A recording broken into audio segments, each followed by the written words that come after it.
When my son told me I was too old to manage my own money, I didn't argue. I nodded, signed the papers he slid across the table, and let him think he had taken control.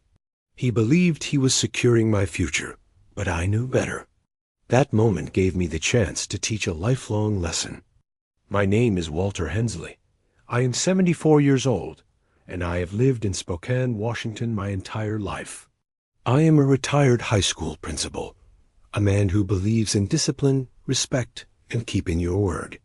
I spend my mornings reading, the paper at the kitchen table with a cup of black coffee, and my afternoons tending the roses in my backyard. My life is simple, and I like it that way.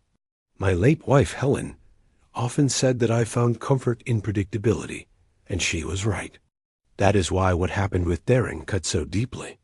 My son Darren is 43, ambitious, and always chasing the next big investment. Over the past year, he started visiting more often, always with a smile and a question about my finances. At first, I thought it was genuine concern. He would ask if my pension was enough, or if I had any trouble paying property taxes. After a while, I noticed every conversation, no matter how it began, circled back to my accounts, my bills, and how complicated it must be for me to manage everything at my age. He began making subtle comments about how many seniors lose money because they forget to pay something or fall for scams. Once, he even joked that maybe he should be my personal banker. I laughed at the time, but inside, I started wondering where this was going. He began offering to help pay my bills online. I declined, saying I preferred to do things my way. Darren would smile and say he was only trying to make life easier for me, lingering a moment as if waiting for me to change my mind. Then one evening, he showed up with a manila folder already filled with documents. He said signing them would make things easier and ensure my assets were protected if anything happened to me. I skimmed the first page and saw both our names listed as trustees. I asked what it meant, and he waved it off, saying it was just a formality, that I would still have full say over my money, and that it was really just for emergencies. Something in his tone didn't sit right with me. Still, I signed, not because I trusted him, but because I wanted to see his real plan. Over the next few weeks, small but telling changes began. Mail from my bank started arriving addressed to Darren Hensley, trustee, instead of me. One day, when I called to ask about a missing check, the bank told me my accounts had been consolidated under a new trust, with Darren as the primary authority. I kept my voice calm, thanked the person on the phone, and hung up. Inside, a cold, not formed in my stomach. My own son had quietly taken control of every cent I had saved and invested over my lifetime. This wasn't an accident. He knew exactly what he was doing. A few days later, I went to withdraw money for roof repairs. The teller informed me I would need trustee approval for that type of transaction. That was when it became crystal clear. Darren wasn't helping me. He was taking from me. He thought he had me cornered. But Darren didn't know that I had spent decades dealing with teenagers who thought they could outsmart me. I had seen forged signatures, secret note passing, elaborate alibis, and schemes so tangled they took weeks to unravel. Every bit of that experience was now going to be used against him. I didn't confront him right away. Confrontation would only make him defensive, and defensive people get careful. I wanted him careless. I let him keep coming over, keep talking about how this arrangement was for my peace of mind, how it would make life easier. Each word sounded rehearsed, like something practiced in front of a mirror. I began keeping a small notebook, jotting down every conversation, every promise, and every inconsistency. If he slipped up, I wanted it on record. Around that time, I reached out to an old friend, Laura McKinney. She had been a financial advisor for 30 years before retiring, and she had helped me make some of my first investments decades ago. When I told her what had happened, She didn't need to see the documents to know exactly what Darren had done. She explained that the trust agreement probably gave him near total control, and that undoing it could be difficult, but not impossible. Then she reminded me of something I had almost forgotten, the safe deposit box I kept at a small credit union across town. Darren didn't know it existed. Inside were decades-old savings bonds, a few pieces of jewelry from Helen, and most importantly, the deed to a small rental property I had never listed in my main accounts. It wasn't a fortune, but it was enough to give me room to maneuver. The next time Darren came over, he casually mentioned that he had paid off some of my bills from my account. I asked which ones, and he hesitated before naming two that I had already paid in full months ago. I nodded as if I believed him, then watched the smug satisfaction on his face as he left. That was fine by me. The more confident he felt, the more reckless he would become. In the meantime, I kept my routines. Exactly the same. Coffee at 7, newspaper until 8, gardening until lunch. Routine is a powerful thing. It convinces people that you are predictable, that you have stopped fighting. But I hadn't stopped. I was only getting started. When I finally made my move, Darren would not see it coming.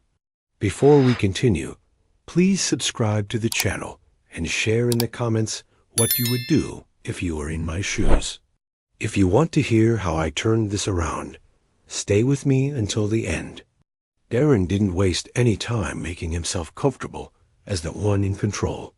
Over the next month, I noticed subtle but deliberate shifts. He began speaking to me as though I were an employee instead of his father, explaining that certain purchases were unnecessary and that he had redirected funds to what he called smarter investments. "It's just better for your future," he said, sliding a spreadsheet across the table. I played along, nodding at his explanations, occasionally asking questions that made me seem confused or detached. "I see," I said. "So you moved. A payment date without telling me?" He smiled in that practiced way, the kind that hides an agenda. Inside, I was studying every word, every number, and every new habit he developed. That rental property deed in my safe deposit box gave me quiet confidence. Darren thought he had every asset under his thumb, but he was operating on incomplete information. I spent quiet evenings at my kitchen table, reviewing my notes from our conversations and planning my approach.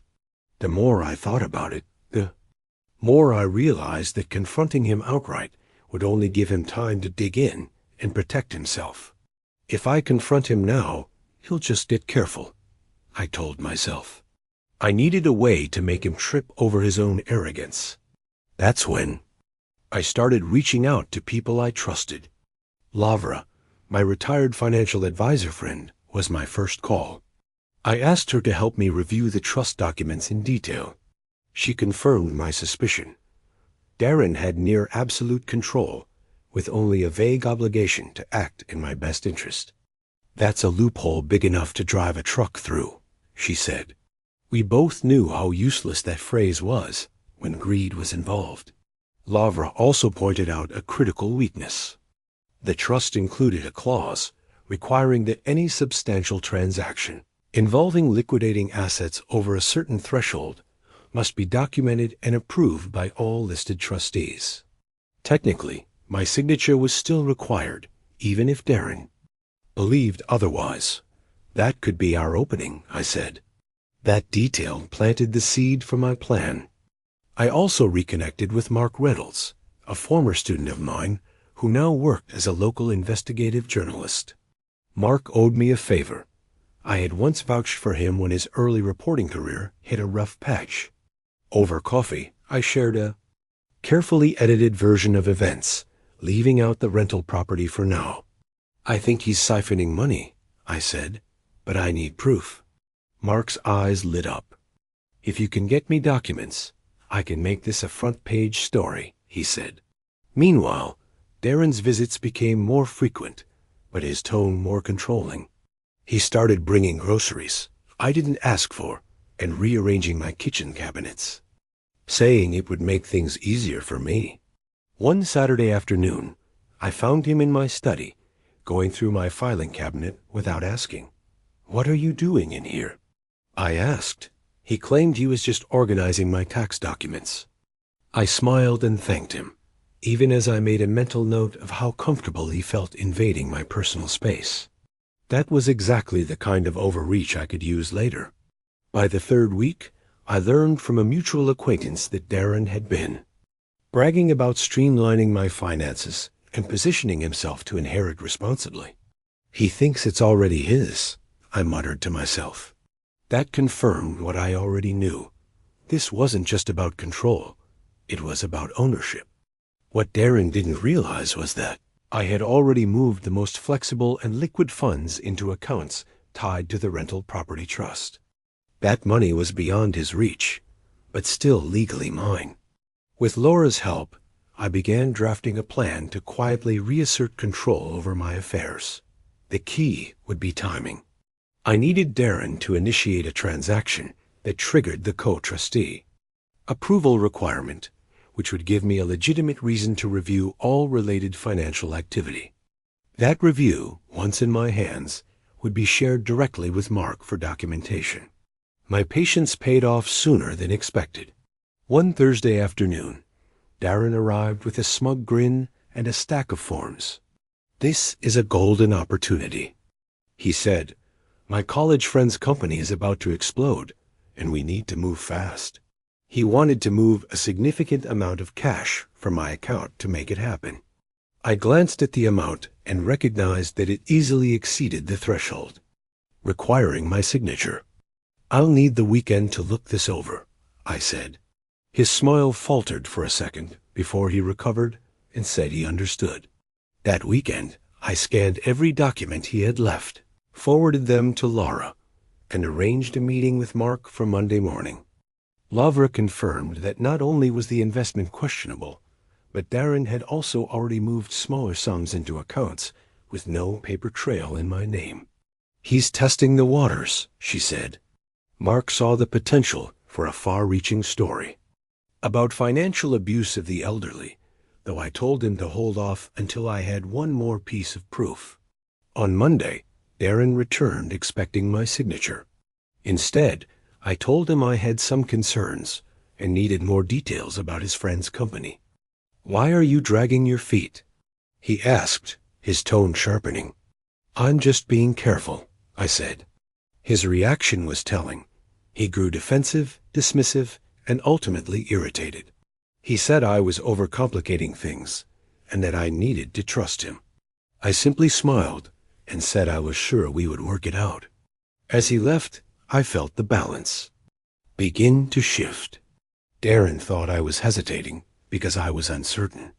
The truth was, I was hesitating because I was laying the final groundwork. Soon, his own actions would provide me with exactly the evidence I needed. And when that happened, his control over me would vanish faster than he could imagine. Before we go on, please hit the like button. It really helps the channel. The real game was just beginning, and I wasn't about to lose. The following week, Darren made his biggest mistake yet. On a Tuesday morning, my phone buzzed with a notification from the bank. It said a large withdrawal request was pending and awaiting trustee confirmation. I logged in immediately and saw the exact amount Darren had mentioned for his so-called golden investment. This time, he had skipped asking for my signature and tried to push it through electronically, counting on me to either approve it automatically or not notice in time. I called the bank and told them, "Do not approve any transactions until I review them in person." The representative said she understood and flagged the account. That bought me the time I needed. I called Laura and explained what had happened. "Perfect," she said. "Now we have a paper trail, and he's crossed a legal line." She advised me to request full transaction logs for the past 6 months and to do it in writing, so there would be no ambiguity. That afternoon, I drove to the bank in person and asked for printed copies of every withdrawal, deposit, and transfer involving my trust accounts. The clerk printed a thick stack and slid it across the counter. I thanked her, tucked the papers into my leather folder, and headed straight for Mark's office. Mark flipped through the pages, his brow furrowing as he went. "This isn't just one questionable investment," he said. "He's been moving money in small amounts for weeks, all to accounts that trace back to him or shell companies." I leaned back in my chair and said, "I knew he was greedy, but this is theft." Mark nodded. "It's financial abuse, Walter. And if we play this right, it's going to blow up in his face." I asked him to hold off on publishing anything until I could confront Darren and give him the chance to make it right, not because I thought he would, but because I wanted to watch him try. That night, I called Darren and asked him to come over the next day to talk about the investment. He agreed instantly, probably thinking I was finally giving in. When he arrived, I had the bank statements neatly stacked on the table. "Before we get into your proposal," I said, "I want to go over these numbers with you." His eyes flicked to the pile, and I saw his confidence falter. "What's this about?" he asked. "It's about the money you've been moving without my consent," I said. He tried to smile it off. "Dad, you gave me trustee authority. This is all in your best interest." I tapped the statement showing a transfer to a personal account in his name. "Is this in my best interest?" I asked. His jaw tightened. "That's temporary." I was just stealing from me? I cut in. His voice rose, defensive now. "It's not stealing if I'm managing it for you." I kept my tone calm. Managing it means transparent accounting and informed consent. This is neither. For a moment, the room went still. Then Darren leaned back in his chair and crossed his arms. "You're making a big deal out of nothing." I slid the entire folder toward him. "This folder says otherwise. Every transfer, every account, every dollar, documented." He glanced at the papers, but didn't touch them. "What do you want, Dad?" he asked, his voice low. "I want you to return every cent you took," I said, "and I want you to resign as co-trustee." He shook his head. "That's not happening." I smiled slightly. "Then we have nothing left to discuss." He stood, muttered something under his breath, and left. 10 minutes later, I called Lavra and told her exactly how the meeting went. "Then we moved to Phase 2, she said. Phase 2 involved more than just reclaiming my accounts. With Mark's help, we began compiling a full dossier of Darren's activities, bank statements, email correspondence, even the text messages where he bragged about his management role in my finances. Mark also reached out to a lawyer he trusted, one who specialized in elder financial abuse cases. When I met with her later that week, she listened carefully and then said, "This is more than enough to take to court. He's violated his fiduciary duty and overstepped the trust agreement. If you're ready, we can file immediately." I told her I was ready, but I wanted to be strategic. Filing without warning would get the job done, but it wouldn't teach Darren anything. I needed him to see the full scope of what he had done and realize that the fall was entirely his own making. That meant one more step before we went legal. I asked Mark to prepare a short, factual piece for his paper, not naming Darren, but describing a local case of financial control taken too far. We published it quietly online, and within a day, the comments section filled with outrage and personal stories from others who had been in similar situations. I sent Darren the link without explanation. Less than an hour later, he called. "Is this about me?" he demanded. "If the shoe fits," I said. There was a long silence on the other end. Then he hung up. That was fine by me. Because now he was rattled, and a rattled man makes mistakes. And the next one he made would be the last he could afford. Before we go on, please hit the like button. It really helps the channel. The real game was heating up, and I wasn't about to let him win. The day after Darren's call, I sat at my kitchen table with Lavra and Mark, while morning light cut through the blinds and spilled across neat stacks of documents between us. Lavra had already marked key pages with red tabs, each one a point. Where Darren had crossed from questionable conduct into outright violation, and her years in finance had made her precise, though I saw a flicker of personal outrage in her eyes. "We have a clear fiduciary breach here," she said, tapping a tab. "The trust agreement requires joint approval for major transactions, and he bypassed you. That alone is enough for court action." I looked at her and asked, "How fast? Can you file?" She held my gaze and said, "Today, if you want. But if you want him to sweat, we use this first." Mark leaned forward, elbows on the table, and said, "If we wait, I can dig deeper. I've got contacts who can trace those shell accounts. If we can prove where the money went, not just that it moved, this could turn criminal." I thought about Darren's smirk at our last meeting and said, "I want him to see it coming. I want him to know it's his own arrogance that did this." Lavra nodded and said, "Then step 1, secure the assets. Step 2, document everything with sources that hold up in court.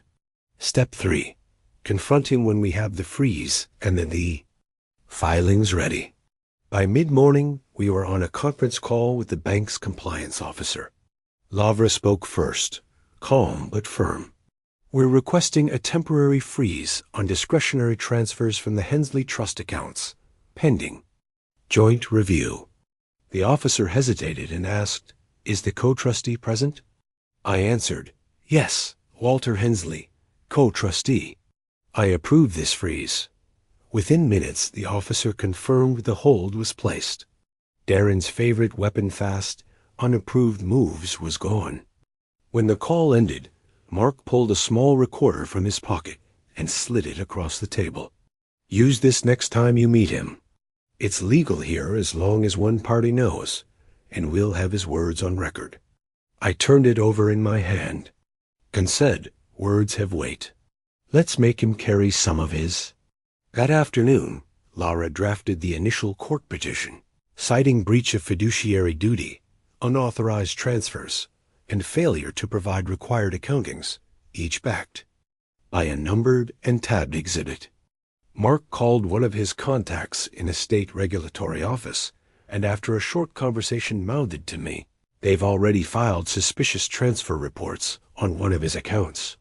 That meant our evidence matched an existing official record. I spent the rest of the day reviewing each page in my leather folder, adding details from memory about conversations with Darren where he mentioned investments that never appeared on paper. At sunset, I walked into the garden, letting the roses clear my head, and decided it was time to bait him into what he thought was a negotiation.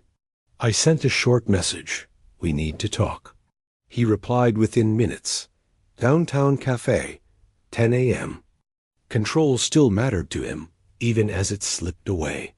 The next morning I arrived early and picked a table where I could see both the door and the street. I set a single summary page of the most damaging transfers in the center. Darren came in with his polished smile, though it wavered at the corners.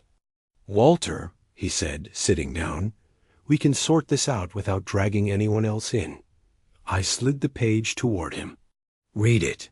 He scanned the lines slowly, then looked up. "These are just timing issues, market shifts, and maybe your anxiety getting the better of you." I placed a copy of the freeze order on top of the summary and said, "That's the bank order stopping your last withdrawal.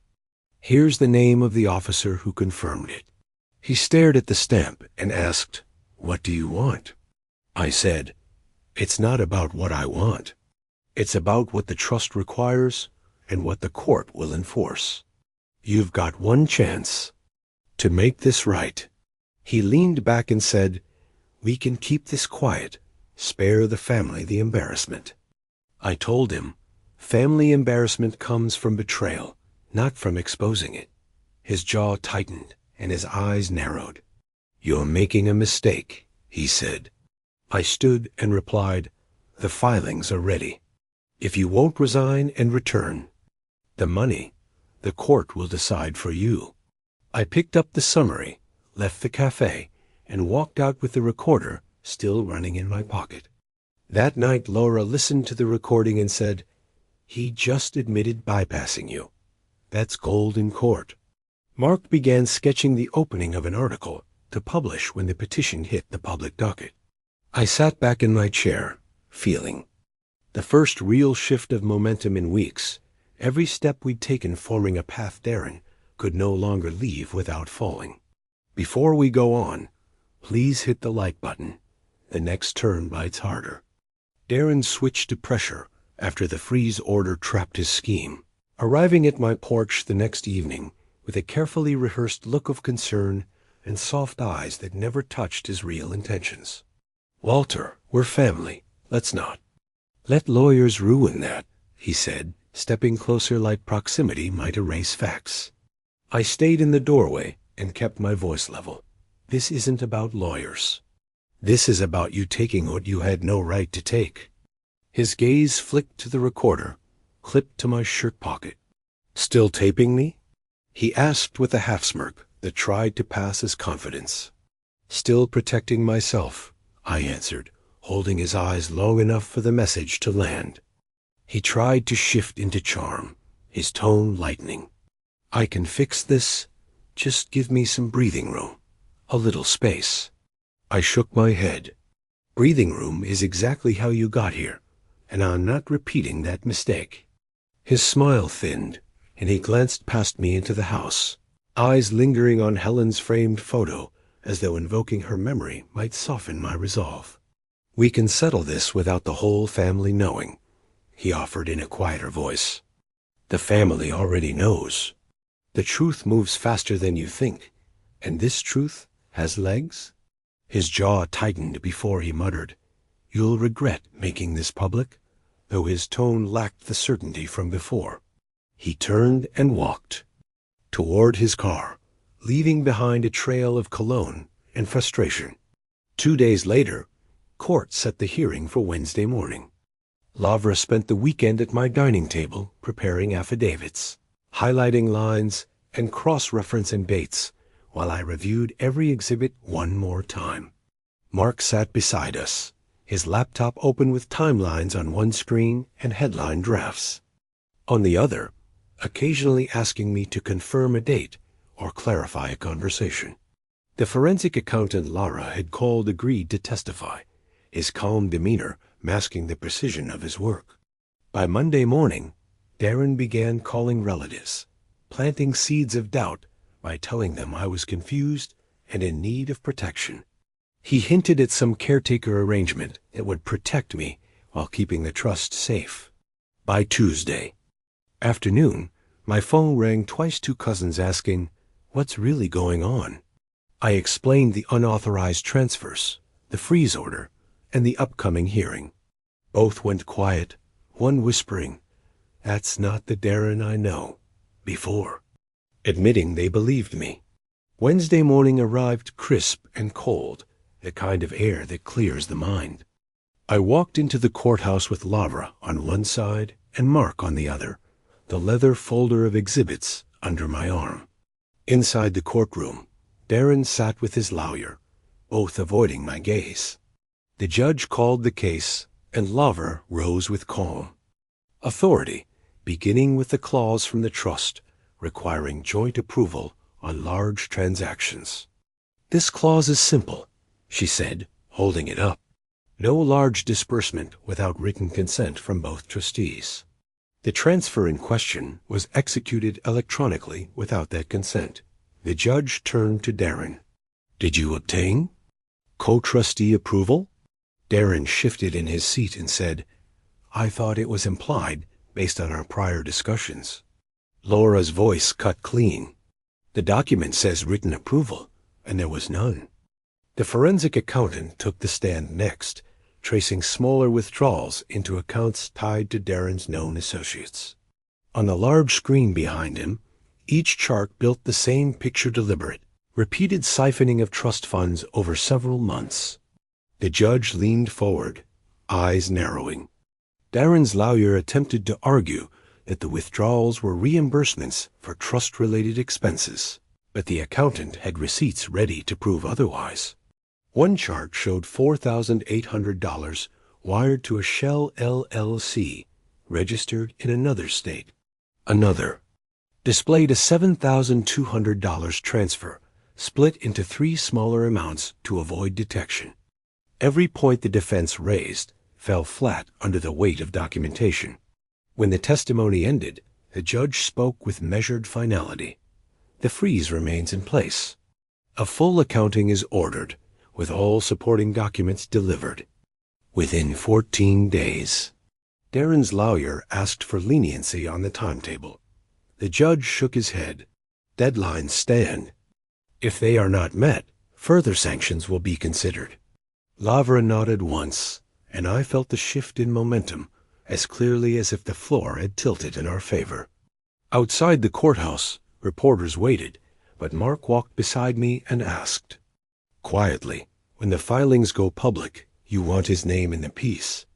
I said, "Follow the paper, not my anger." He nodded and said, "The paper's got plenty to say." As Darren left the building, he avoided my eyes, talking quickly to his attorney. I watched them walk away, knowing the walls were closing. This wasn't the finish, but it was the first time I could see him realize the ending would not be on his terms. Before we go on, please hit the like button. The story just found teeth. The article posted the next morning after the hearing concluded. Names included because the filings had entered the public docket, and Mark wrote with a restrained hand that still allowed the facts to speak loudly, choosing words that carried weight without needing embellishment. Calls began reaching my phone before breakfast ended, some from neighbors offering quiet support, others from distant relatives who admitted they were shocked but wanted to hear the story directly from me. Darren's so-called college friend disappeared overnight. His phone disconnected, emails bouncing, and the website for their joint venture replaced with a blank page that read only "under maintenance," a fitting symbol for a venture that had been built on borrowed time and stolen trust. The golden pitch Darren had polished for months now lay in shreds, scattered by the steady wind of public record, and the allies who once cheered him on began quietly stepping back to avoid the fallout.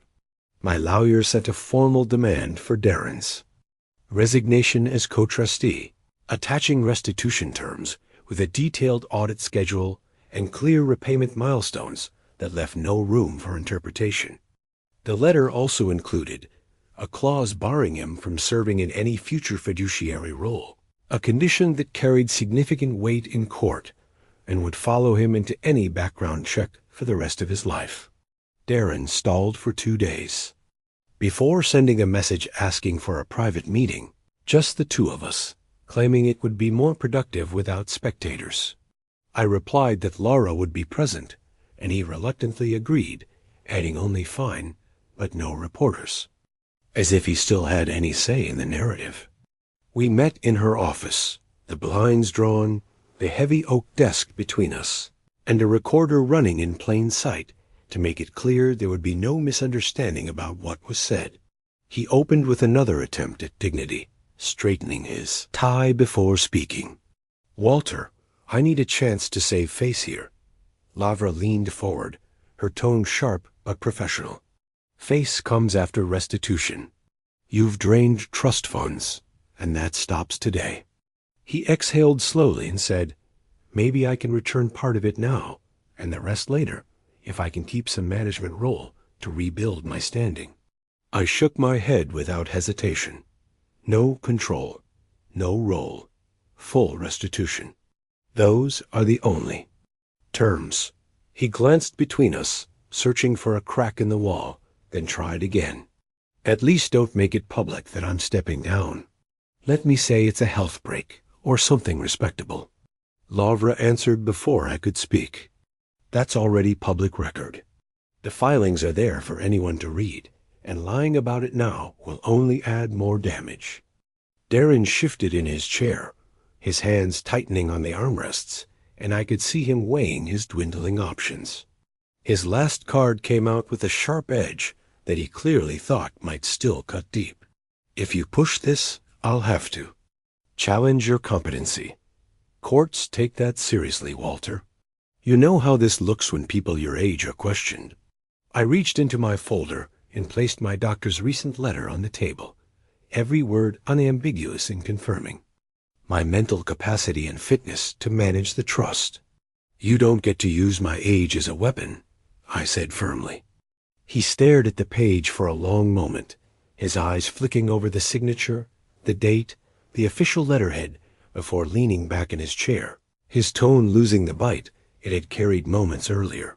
You've really boxed me in, Walter, he said, a trace of grudging respect in his voice.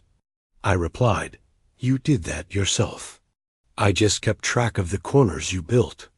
He ran a hand through his hair, glanced once more at the recorder, and muttered, I need time to think.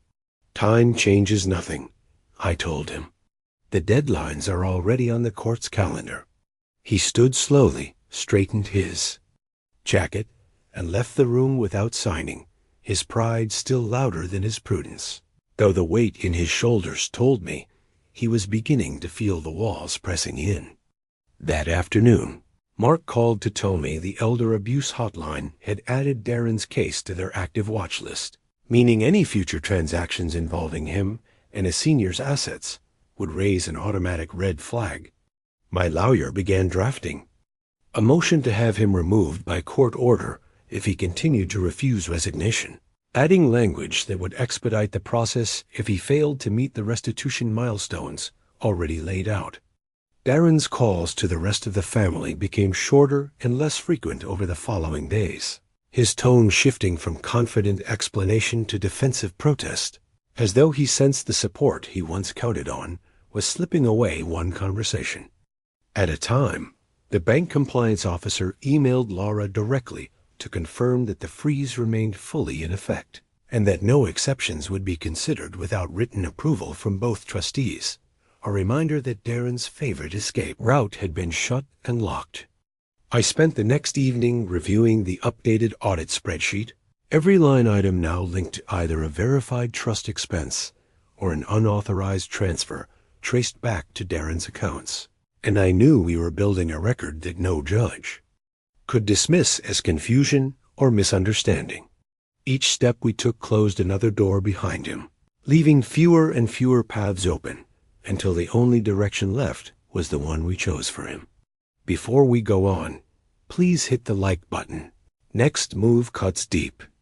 Removal day arrived with quiet steps and signatures that carried more weight than the paper they were written on, and the judge signed the order ending Darren's authority over the trust without hesitation after reviewing every documented breach and the repeated patterns of violation. The bank updated titles and contact lines within the hour, sending me formal confirmations that placed my name back on every account that held the work of my lifetime and the years Helen and I had built, together with patient effort.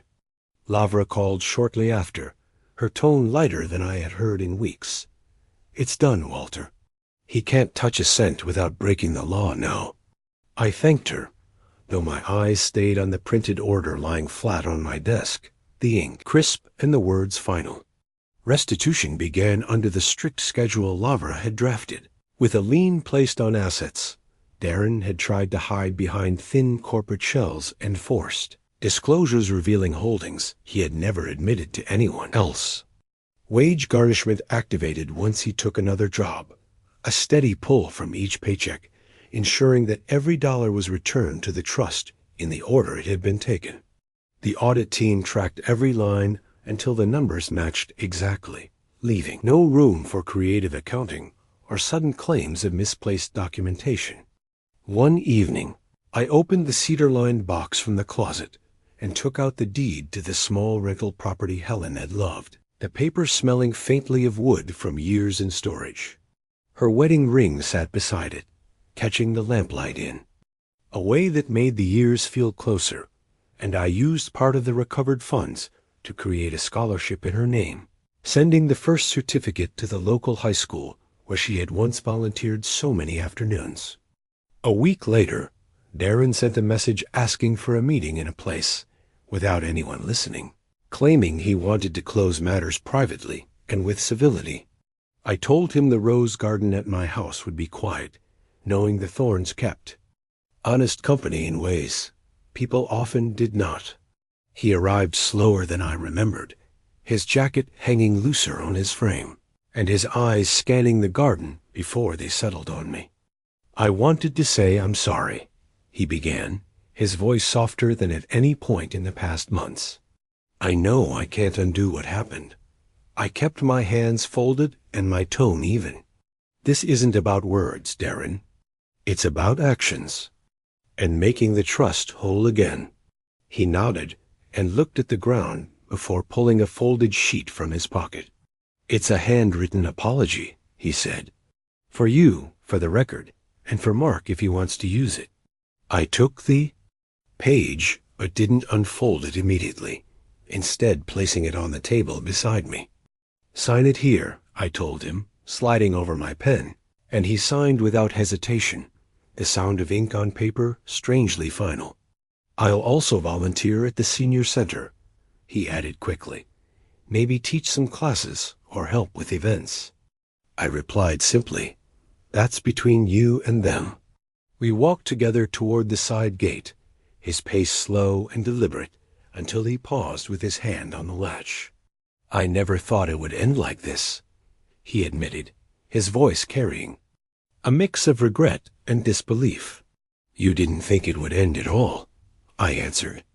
He stepped through, the latch clicking shut behind him, and the garden felt wider in his absence, the air somehow lighter. The next morning, coffee tasted like coffee again, instead of strategy and caution, and the morning paper felt light in my hands instead of heavy with worry. I carried the folder containing court orders, audit reports, and signed apologies to the shelf, sliding it into place beside the notebook of dates and promises, and closed the drawer with a steady hand that no longer carried the same tension. Routine returned as a choice instead of a cage, a rhythm I could step in and out of freely, and the air inside the house seemed to carry more space than before. I walked through the garden touching the petals Helen once tended, knowing that some lessons stay permanent for both the one who teaches and the one who learns. And a neighbor waved from the sidewalk, asking if I was still dealing with that family mess, to which I smiled lightly and said, "It's handled." As I turned back toward the roses, a small envelope in the mailbox caught my attention. Its paper unmarked, except for my name written in a hand I knew immediately. Inside was an unsigned note with only 6 words. "You're not finished with me yet?" I stood for a long moment, feeling the weight of those words more than their brevity, before folding the paper and sliding it into the file drawer beside. The rest of the record, knowing some endings leave threads you choose not to pull. This is So Sweet Revenge YouTube channel that always bringing you the best revenge stories every single day. So make sure to subscribe, hit the like button, and leave a comment about the part of this story that made you feel the most satisfied. Seeing Darren finally stripped of all control and forced to face the consequences.